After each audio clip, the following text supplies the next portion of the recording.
हर तरफ पशु पक्षी भूख प्यास से मर रहे थे। पूरे मगहर नगर में त्राही त्राही मच गई थी।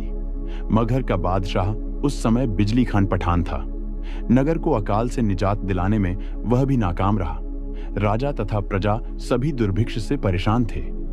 उस नगर में एक परमेश्वर कबीर साहिब जी के चमत्कारों से परिचित व्यक्ति था।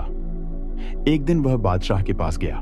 बादशाह, काशी में एक कबीर नाम के बड़े प्रसिद्ध महापुरुष रहते हैं। सुना है उनके लिए कुछ भी असंभव नहीं है। उनके कई चमत्कारों ने लाखों लोगों को उनका शिष्य भी बना दिया है। बादशाह, अगर उन महापुरुष के चरण हमारे नगर की धरती को लगे तो बात बन सकती है और जरूर वर्षा हो जाएगी। अच्छा जनाब वजीर, हमने इस समस्या के लिए क्या नहीं किया? एक बार कबीर जी को भी परख लेना चाहिए, क्या पता नगर की ये बला टल जाए।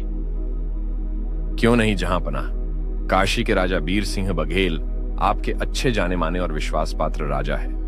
वे जरूर आपकी बात मान लेंगे। जल्द उन्हें पत्र लिखकर उस महापुरुष को लाने का बंदोबस्त कीजिए। अब और प्रतीक्षा नहीं करनी चाहिए। जो आज्ञा जहांपनाह। बिजली खान पठान ने राजा बीर सिंह बघेल को काशी पत्र भिजवाया। प्रणाम हो महाराज। यह पत्र मगहर बादशाह बिजली खान पठान की ओर से है। प्रिय बंधु बीर सिंह, आज मैं एक बड़ी चुनौती का सामना कर रहा हूं, जिसका मुझसे कोई समाधान नहीं हो पाया है। नगर में पड़े अकाल के कारण सब और हाहाकार मच गई है। हमने सुना है कि आपके नगर में एक युक्त महापुरुष रहते हैं, जिनका नाम कबीर है। राजा बीर सिंह बघेल पूर्व ही परमेश्वर कबीर साहिब जी के चमत्कारों को देखकर और पूर्ण ज्ञान समझकर कबीर साहिब जी के शिष्य बन चुके थे। हम आपसे निवेदन करते हैं कि उन्हें कृपया करके हमारे नगर में भेजने की कृपा करें। शायद हमारे भी भाग्य उदय हो जाए। मैं आपका आभारी रहूंगा। मंत्री जी, बिजली खान बादशाह ने महापुरुष तो सही चुने हैं, लेकिन गुरुदेव का वहां इस प्रकार जाना उनका अपमान होगा। और अगर बादशाह में आधिनी नहीं आती है तो परमात्मा कोई रजा नहीं बख्श पाएंगे। उन्हें पत्र से जवाब में विनती कीजिए कि वे स्वयं ही आए और गुरुदेव को विनती कर अपने साथ ले जाएं और अपना समाधान करवाएं।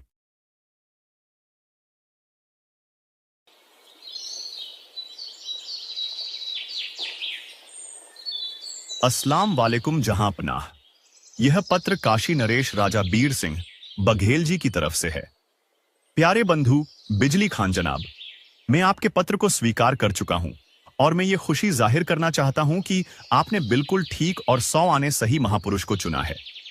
मैं दृढ़ता के साथ आपको विश्वास दिलाता हूं कि आप अल्लाह की जात परमेश्वर कबीर साहिब की रजा से जरूर इस समस्या से छुटकारा पा जाएंगे, क्योंकि मैं स्वयं उनसे खूब परिचित हूं और उनका ही भक्त भी बन चुका हूं। लेकिन मैं आपसे निवेदन करना चाहूंगा कि संत मते के अनुसार महापुरुष या संत महात्मा को आदेश देकर बुलाना उनका अपमान ही है, क्योंकि इस प्रकार वे आपके नगर आ भी जाएं और रजा न बख्शे तो कोई औचित्य नहीं रह जाता। मैं आपसे अनुरोध करूंगा कि आप स्वयं ही उनके पास आए और प्रार्थना करके अपनी समस्या बताएं। निश्चय ही मगहर की यह अकाल की समस्या नहीं रहेगी। जनाब वजीर, काशी चलने की तैयारी की जाए। हम स्वयं ही चलकर उनसे यह अनुरोध करेंगे।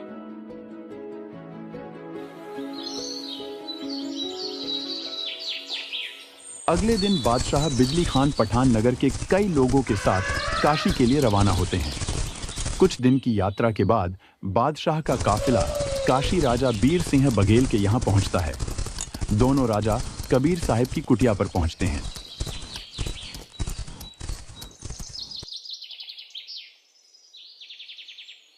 प्रणाम हो गुरुदेव। गुरुदेव, आज आपसे मिलने मगहर के बादशाह बिजली खान पठान आए हैं। अस्सलाम वालेकुम कबीर जी। हमने सुना है कि आप सभी धर्म को समान मानकर उनको सच्ची इबादत देकर बड़े चमत्कार किए हों। कृपया हमें भी कृतार्थ कीजिए। क्या हुआ बादशाह? मुझ गरीब से ऐसा क्या हो सकता है जो आप बादशाह भी नहीं कर पाए? हे अल्लाह की जात, आपके चेहरे से ही जान पड़ता है कि आप कोई सामान्य व्यक्ति या संत नहीं हैं। आप जरूर कोई दिव्य शक्ति है। हे महात्मा, हमारे नगर मगहर में त्राही त्राही मची हुई है। भयंकर अकाल के कारण रोज घरेलू पशु पक्षी दम तोड़ रहे हैं।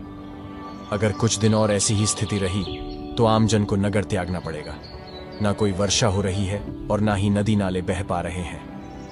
हे महात्मा, आप कृपया करके हमारे साथ चलिए और रजा कीजिए। ठीक है बादशाह, मैं जरूर आपके साथ चलूंगा और अल्लाह से अर्ज करूंगा। भगवान ने सुन ली तो आपका काम बन जाएगा। सभी बहुत खुश हुए और कबीर साहब घोड़े पर बैठकर मगहर के लिए चल पड़े। उधर से गोरखनाथ जी, जो स्वर्ग में थे, को पता चला कि मेरी जन्मस्थली गोरखपुर के पास अकाल गिरा है और वहां वर्षा के लिए कोई महापुरुष आ रहा है। ऐसे तो ये मेरा और नाथ परंपरा का नामो निशान मिटा देंगे। मैं स्वयं जाऊंगा और अकाल से राहत दिलाऊंगा। गोरखनाथ जी मगहर रियासत की बनी में आकर बैठ गए। कबीर साहब और बादशाह का काफिला उसी रास्ते से आ रहा था। कबीर साहब ने गोरखनाथ जी को पहचान लिया और उनका उद्देश्य भी जान गए। अरे बादशाह, आप इतनी दूर वहां काशी क्यों आए? आपके यहाँ महापुरुष तो पहले से ही विराजमान है। वो देखो उस पेड़ के नीचे बैठे, उनसे निवेदन करो, वे आपकी समस्या मिटा सकते हैं। बादशाह और कुछ लोग गोरखनाथ जी से जाकर निवेदन करने लगे। गोरखनाथ जी खड़े हुए और पास ही एक सूखी तलैया थी।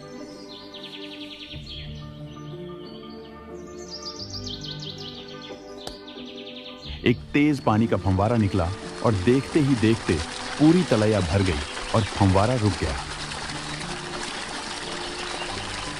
देखा बादशाह, आपके नगर के प्रसिद्ध महापुरुष तो यही बैठे हैं।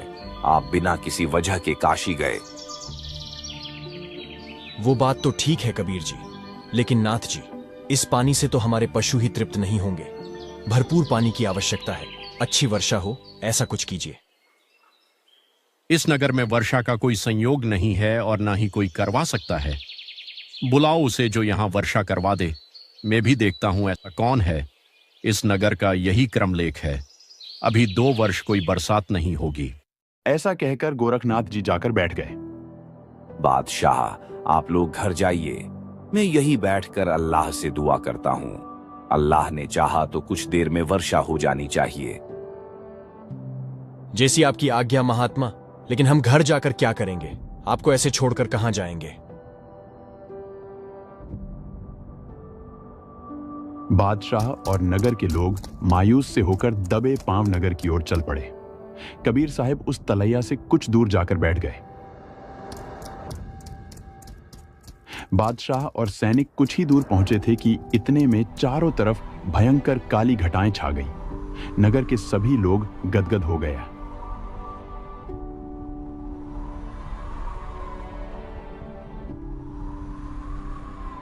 कुछ ही देर में नगर में भयंकर वर्षा शुरू हो गई। देखते ही देखते चारों तरफ पानी ही पानी हो गया। काफी देर की वर्षा से सभी नदी तालाब भर गए। बादशाह और नगर के सभी लोग बड़ी खुशी से कबीर साहब के पास पहुंचे